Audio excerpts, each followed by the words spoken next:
Ben Jackson, and I'm here with you, hosting That's Fighting Talk.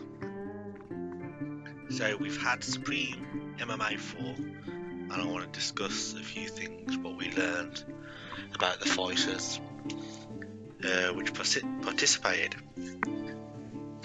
The first match was Themis versus Togo, and Togo came away with the decision, which was contested by the Themis team. I don't think the wrong decision was made.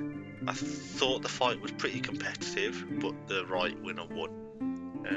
Togo has shown a lot of improvement since his loss to Matt Ford, and he has recently been on quite a tear. He beat Leon Young, and now he's beat Themis. He's definitely going to be next in line for a title shot. And now with Matt Ford walking away from the sport due to health reasons, the title shot is going to be Reggie Martin versus Christian Togo. That is a very interesting matchup. I'm excited to see what Reggie Martin is all about. He's only had one fight here, and he put on a pretty dominant performance. Christian is very skilled in stand-up combat, and I'd like to see how Reggie deals with that. But that is definitely going to be for the title. We're going to crown a new middleweight champion. I haven't got dates for that yet, but it is coming up in the future. Themis, though, he showed a lot of skill. He's quick. His footwork was good. His defense was pretty decent. I didn't see much on the ground, but his stand-up is definitely there, and I want him to go back to the gym, train harder, come to the fight prepared, because now he knows what it's like stepping into that cage. And I'm pretty certain we're going to see a lot more of him and a lot more of his evolution as we progress. Then the next fight, which was a shot out of nowhere, was Lee Wilkins versus Conor Alvarez. Now this fight, I had Carla up on the cards all the way through, round 1, round 2, and I would assume she was going to win round 3. That during the fight, that's what I was thinking. But Lee stopped all that with one punch, as Carla moved in for a knee to the body. Lee landed an overhand. It's left, isn't it? She landed an overhand left and switched Carla's lights out. It was totally unexpected. It was amazing to see, and I do feel bad for Alvarez, because she was putting on such a dominant performance in her debut that it would have been nice for her to start off her career at Supreme MMA with a win, and a dominant win. But Lee Wilkins had other plans, and I'm happy that Lee took that win. Not that I'm happy that Alvarez lost, but Lee had to battle 2 rounds where she was getting dominated, and she still found a way in that 3rd round to pull something off, and that to me shows a lot of heart. Really good coaching for the corner to make sure her mind was right, and to come out with that shot, battling exhaustion, most likely self-doubt, and winning. It's an amazing story. Like, I respect Alvarez, and I think she is very talented because she did dominate for 2 rounds. It was a domination for 2 rounds, so she's very highly skilled. But the story of Lee Wilkins being dominated for 2 rounds and then pulling off that win, and you can tell by her celebration how much it meant to her. Like, she was just so hyped up. It was an amazing fight. It really was an amazing fight, and I wish both those ladies best of luck in the future, and I will always be able to matchmake them because the fans will want to see it and I want to see it. So keep fighting, ladies. And the next match was Paige versus Kolovic.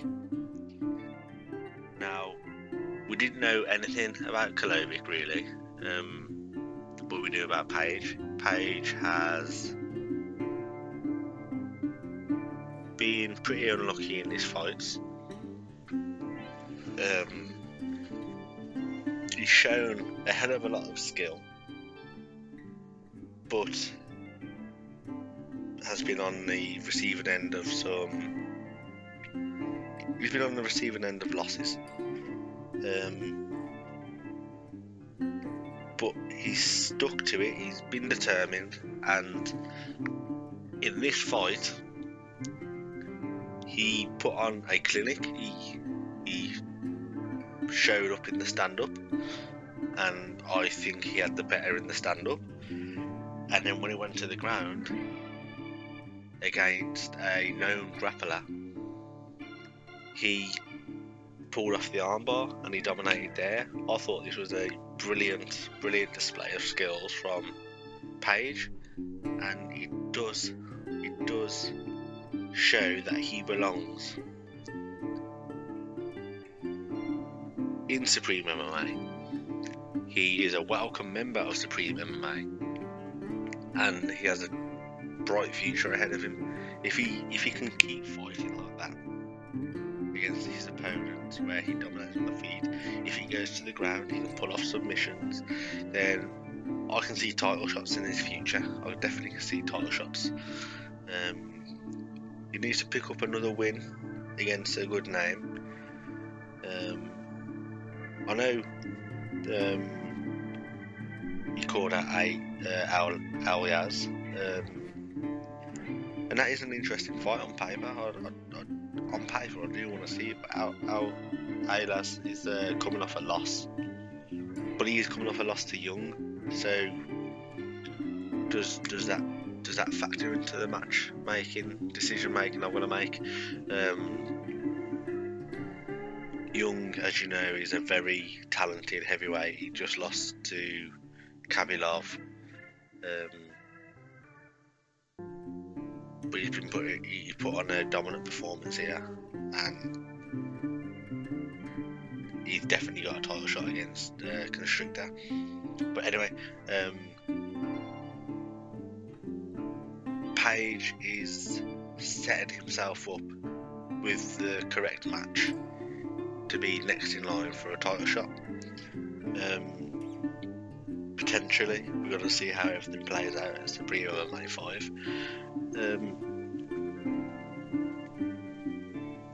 Then, obviously, we get to the Young Alias fight.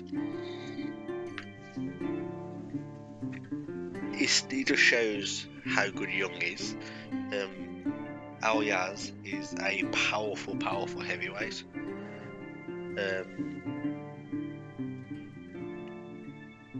For me, I think that he didn't expect the fight to start as fast as it did. I thought, because Young normally takes a little bit of time to settle into a fight.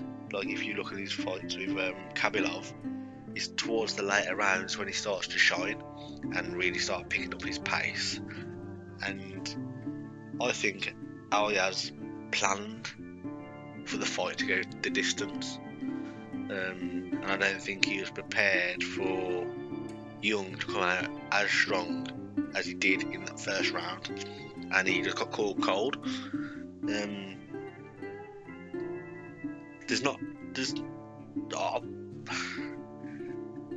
Obviously he's got to be disappointed.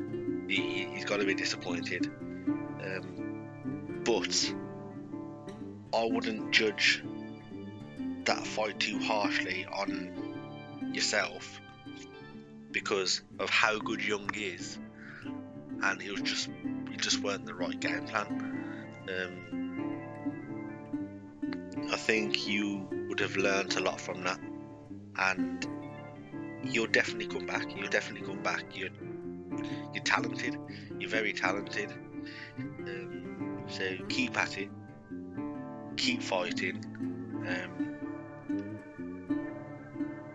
Keep training, studying. That's all you need to do. I truly believe that you will be one of our top tier heavyweights. Definitely. It's just that it was the wrong tactics for the wrong guy, and you can't have the wrong tactics for Young because he's fast, he hits hard, and he is pretty relentless. So yeah, Young, obviously he gets the title shot against Constrictor, and that is a matchup I cannot wait to see. I want to see if Young can deal with the ground game as good as Constrictor has, because Constrictor, as soon as it goes to the ground, you know it's pretty much over, the night's over. Khabilov, I'll talk about the Constrictor Khabilov fight now. Khabilov, he's got hands of stone. He normally knocks dudes out. He was catching Constrictor all night. I don't know how Constrictor continued to stand. He was taking shots left, right and centre, but he would not go down, and I was amazed just by that fact alone. And then he stood up, like he had Khabilov on the ground and he decided to stand up, and I was screaming, why are you doing that? Like, that was the perfect chance. Like, for me, looking on the sidelines, I thought, keep him on the ground, find a position, lock in a submission. But he stood up, and I thought that was it, it's over. Khabilov was going to catch him in a minute and he's going to be over. But no. Constrictor obviously needed the right position and timing. He felt like that wasn't the correct time. Maybe it was to throw Khabilov off the scent that he wanted a submission. But it was an amazing fight. It was absolutely amazing. I didn't think, because of the shots Khabilov was landing, I didn't think Constrictor would last. But he's a very, very tough man, and it's definitely going to be a very interesting matchup between him and Young. Because we don't know how good Young is on the ground, but we know Constrictor is deadly on the ground. Like, he's deadly. But Young is amazing on his feet. Like, if you take the matchup, they've both fought the same man, and Young does have the edge over Khabilov on the feet. Like, he's faster, his reflexes are better. He doesn't hit as hard, but he hits more accurately and often.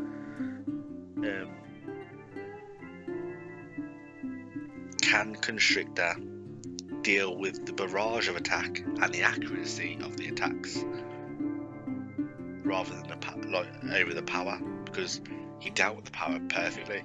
He was able to absorb the power off Khabilov, but would he be able to absorb constant attacks and different attacks? Because Khabilov is very much a boxer. He likes to throw his hands, whereas Young, he's a kickboxer. He likes to throw knees, elbows, punches, kicks, body, head, legs. He's it's definitely going to be a very interesting matchup, and I cannot call it. I don't want to call it. I would never put money on it because I know that I'd lose money if I put it on the wrong guy, and it's just going to be an amazing matchup. But before all that, we have Supreme MMA 5 coming up, and we have 4 matches.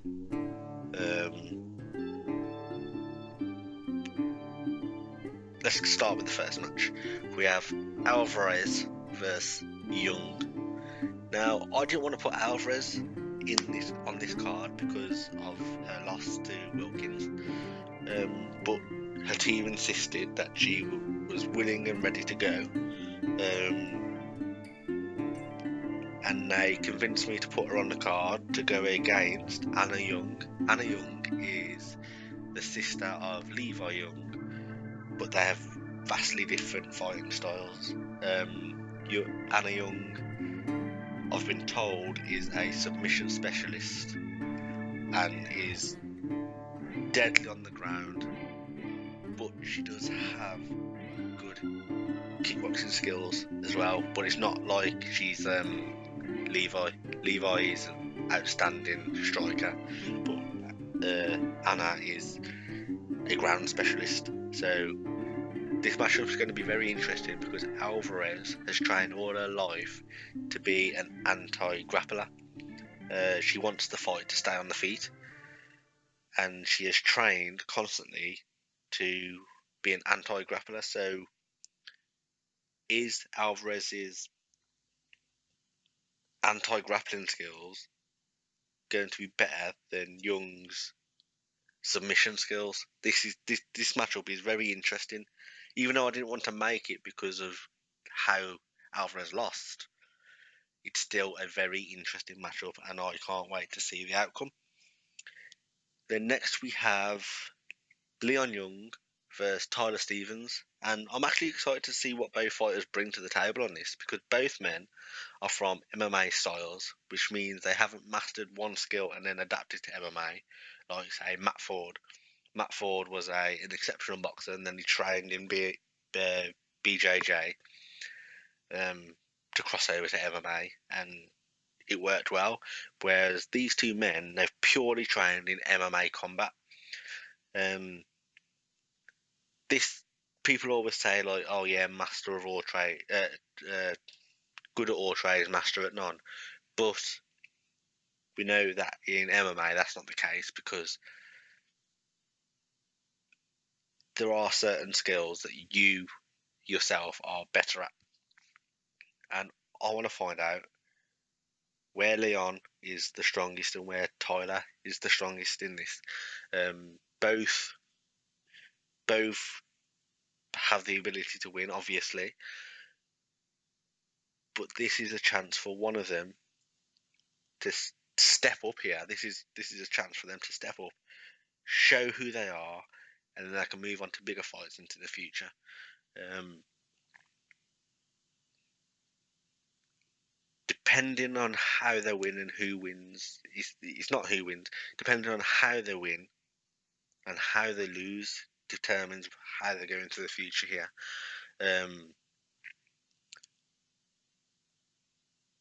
If Leon loses again, but it's a close fight, then I would say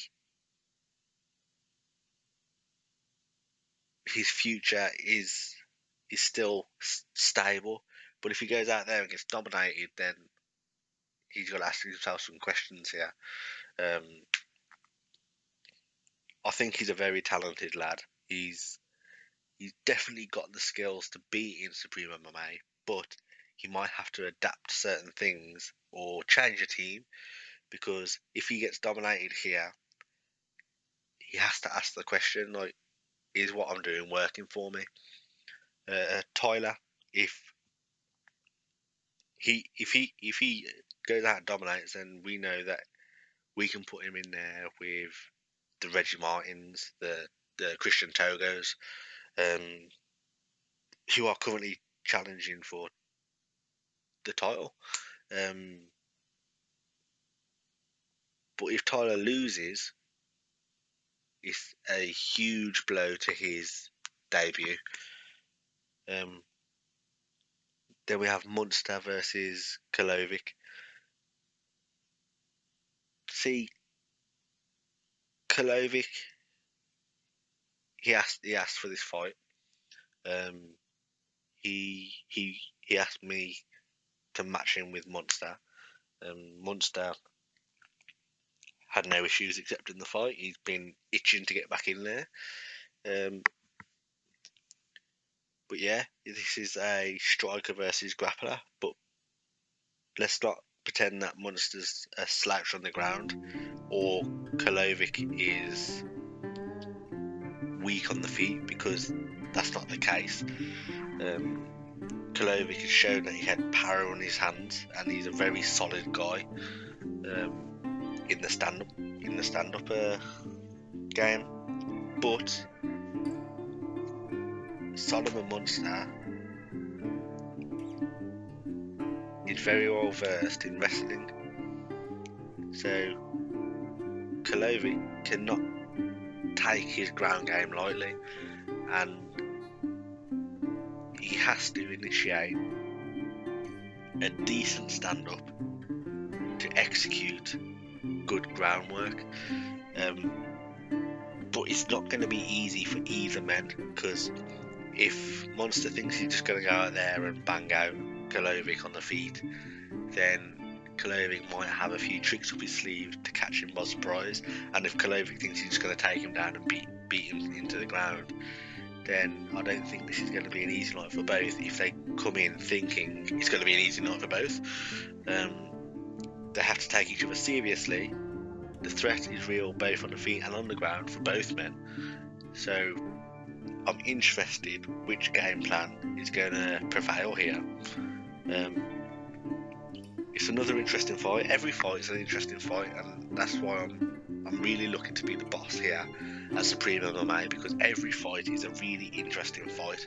I've been lucky to find talent that is so talented. It's made my life a lot easier to sell tickets, to promote, to matchmake, because anyone can be matched with anyone, and it's going to be a great fight. Which brings me to Themis and Desdemona Themis and Sarah Bailey. Bailey has had the best of luck in her career so far. She's 0-2, 0-2, but she's a solid MMA fighter. Grappling's decent, hands are decent. She just had some bad luck in her fights. Like, she went against Khan. Khan is one of the best grapplers I've ever seen in my life. Her submission game is on point. She'll tie you up from any position, in any place in that octagon, and it's just a pleasure to watch. And then she lost to Wilkins. Wilkins had a point to prove that fight, and I don't think Bailey was prepared to fight the type of fighter Wilkins was that night. So yeah, she's fought two very, very good fighters and come on the losing end of both. And then there's Themis. Themis is a very talented striker, and to add to that, she's got the range to accompany that. Her movements pose a threat to anyone in that division. Her range, striking ability is almost God-given. It is. She's been lucky to be given the advantages she's been given, and all she's got to do is use them to the best of her ability, and if she does that, then it's going to be an easy night for her. But I know Bailey is coming out there with something to prove, because she does not want to go 3-0 on losses. So Themis has to be switched on constantly in that match. She has to be switched on 24/7 throughout her training, throughout lead up all the promotional stuff, if they want to do the promotional stuff. Because as a company, we don't force interviews and PR stuff. We don't force that on our fighters. If they want to do it, they can do it. But they have to be. But Themis has to be switched on for this fight, because Bailey, I know for a fact, she is coming to get her first victory in Supreme. It's going to be a great matchup, because I know Themis is going to want to come out there and prove that her loss to Khan was just a setback to come back and fight for the title again. I know that she's going to be gunning for that title once more. She wants to prove that she's the best bantamweight on the planet. And if you looked at the Khan Themis fight, Themis was doing really well until she got submitted. Like, she was backing Khan up with strikes and using her range to good use. It's just that when they got trapped in that clinch, Khan took full advantage of closing that distance. But given another training camp, we could definitely see a different outcome in that fight. It's going to be 100% interesting to watch in the future. I can't wait for it. All the fighters make me proud. Every event we have, all the fighters make me proud. Wins, losses, someone's got to have them.